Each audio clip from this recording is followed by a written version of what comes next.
Hello, my name's Daniel Ripley from CG Dreams, and today we're going to be looking at something which does not involve anything to do with computer graphics, not in the sense that I've been doing for my previous videos.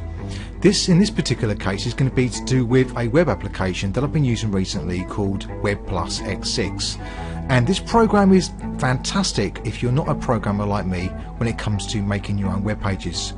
In particular, I'm going to be going through something which I thought was quite important, that there was kind of a missing gap in the video tutorials that I've seen out there, and that is to be able to create a email which can be sent to multiple recipients.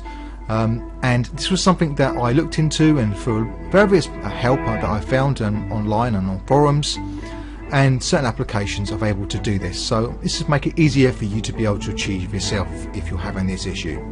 So without any delay, let's get straight into it and make something very basic to show how this is done. In order to achieve what we want to achieve, what we need is two applications. We need the Webplus X6 and we need this program called Forms to Go Lite. We want to make sure that you download the Lite version, not the Forms to Go trial, because the Lite version allows you to do exactly what we need to do, whereas the trial doesn't. The reason why we need Forms to Go is because it creates a custom PHP file based upon the files that we export from Webplus X6. What I'm going to do is I'm going to simulate this by creating a very basic website. It's going to have a home page, a contact page for our email address, and it's going to have a thank you page, which is basically something that we're going to redirect to after email message has been sent from our site. So for my contact page here, I want to create an email form, and to do this I'm going to go into the forms on the left here, and I'm going to select this icon and just drag it in there. I'm going to go and use the use adapt and standard form, click next, and the comments one is perfectly fine for what we want. Click next. You can see here that we've got all of these boxes that are already made for us, but I'll need to add another one because there's something that's missing from this, and that is the combination box, a box that enables us to choose what department we want to contact, i.e. sales, support or comments. So I'm going to add this combo box, and I'm going to call this combo box subject, and it's subject for the label that's going to be next to it. We want to edit the control. In the control we want to make sure that we've got some options for our customers to select, so I'm going to add an option. The first option is going to be sales, and the value for this, which we're going to be needing when we get to Forms to Go Lite, is the value that we need to be able to identify that what we're going to be selecting an email to be the right destination. So I'm going to put sales in here as well and have this selected automatically in the form. Click another one. I'm going to have one for support,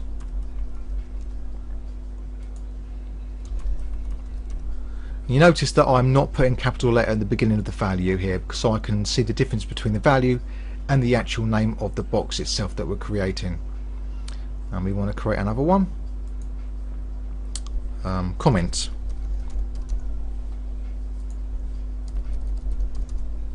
Okay, with that done, we can now go to the next stage. Click OK, and then next. And we want to make sure that we click on no action because we don't want to do anything just yet. If you didn't have no custom PHP file, you would use something like this Serif Web Resources, which can do a fine job, but for what we want it to do, we can't use this particular service, so we need to have our own custom PHP file. So we click no action. The form name that we're creating is for contacts or contact, and then we're going to click on finish, and there it is. You may want to do a little bit of rearranging. Okay, so what we want to do next is we want to just double click on these buttons here, submit and reset, because you'll notice that they haven't got a button name, so we want to give it a name.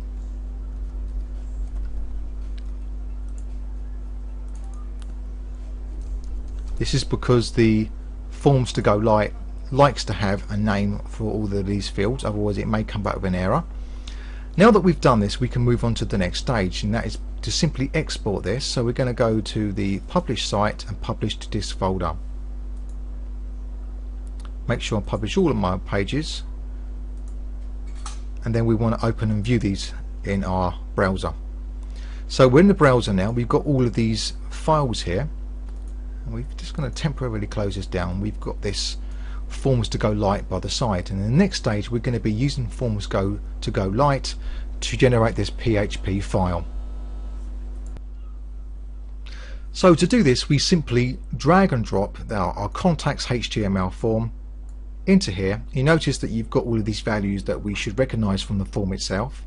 We want to make sure that our customer is forced to input some data to some of these forms. It's very, very important. So they have to put in something for the name. So we're going to select a number of characters. The minimum number of the characters, I'd say maybe 3 up to say 15 for a long name. If they don't put it in, then I'm going to give them a message.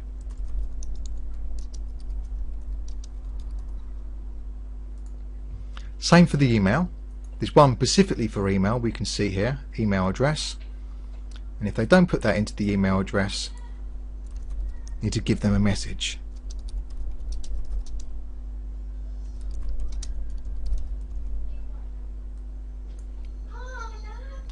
For the comment, same thing for the comment. We can go with number of characters. We can say between 5 and say, I don't know, 100 characters, just for this example. Please enter message.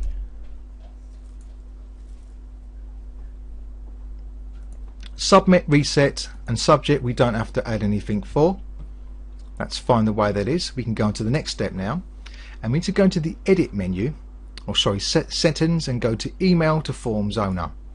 This is where we add the email addresses and we choose where we want them to go to.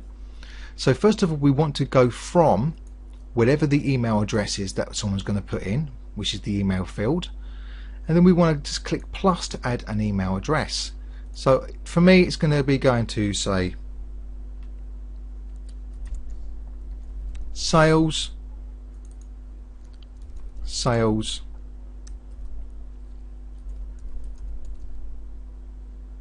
at business1.co.uk.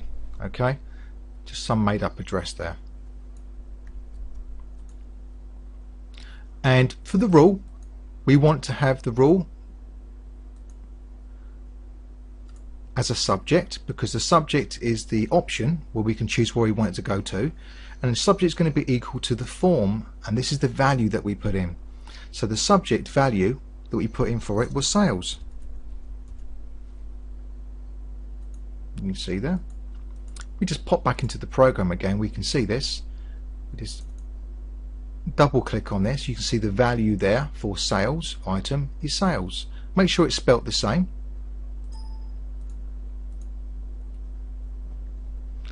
And the form in particular is about the subject, and we need to add all of the email addresses that we need. So we've got one for support, let's have a look, we've got one for sales, support and comments. Make sure you enter the correct email address for each one of them.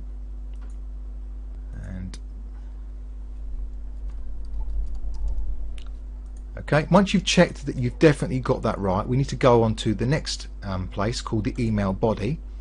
And in here we want to make sure that the right department is receiving the right header for the subject of the message. So what we do for this is we right click and we click on subject,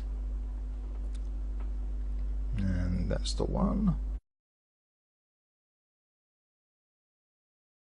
And what this basically means is that we're going to be able to receive an email which has the correct subject, whatever the customer's chosen, whether that be for support, etc.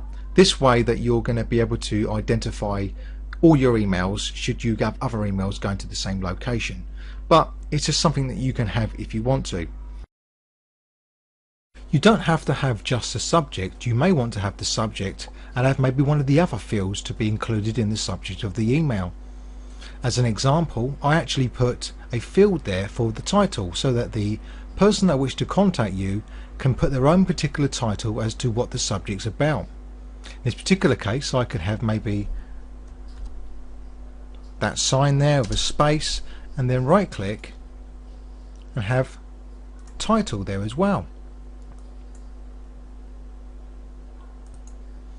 That way that when you receive the email, you see both the type of subject that it's about and the unique title to the particular subject. So we've got sales, and this is the actual message that the customer wanted to send you that it's about.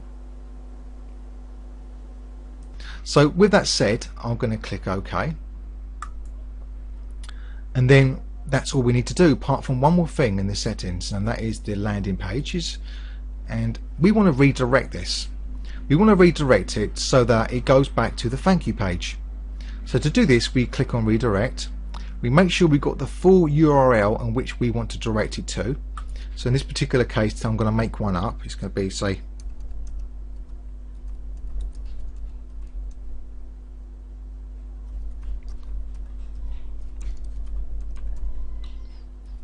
HTML, and the thank-you.html is what it's mimicking or copying exactly on this, so it's going to the right destination to find this page when we upload it onto the web server. When we've done this, we click OK, and then we go to script, and we will create our PHP script. What we then do is we make sure that we call this something that we're going to be able to recognize. I'm going to call this contact, and then save this. You notice that it's gone into here now. Now we can head back into the Webplus X6, and then we can complete what we were doing. So we're just going to go in this area here and double click, and now we can select script from hard drive, and then we can select this script from the browse, and there it is. And that's great. That's all we have to do. So this is a site that I've been working on recently, and I've implemented exactly what I've showed you in this video training, and I've just filled this in with some basic information: the name, the email address I'm sending it from, my subject I've chosen is sales, the subject title, items in stock, and the message, and then I click submit. It goes to the thank you page, which was redirected by the PHP script, and then that's timed for only a few seconds, or 5 seconds, and then that's done. If you type in the YouTube search box Living Wandsworth, you'll come up with a host of fantastic video training for Webplus X5 and previous versions. And one of these videos pretty much shows you what I've showed you today, only I've just added that little bit extra on the end that shows you how to send to multiple email addresses. So with that said, thanks for watching, and bye for now.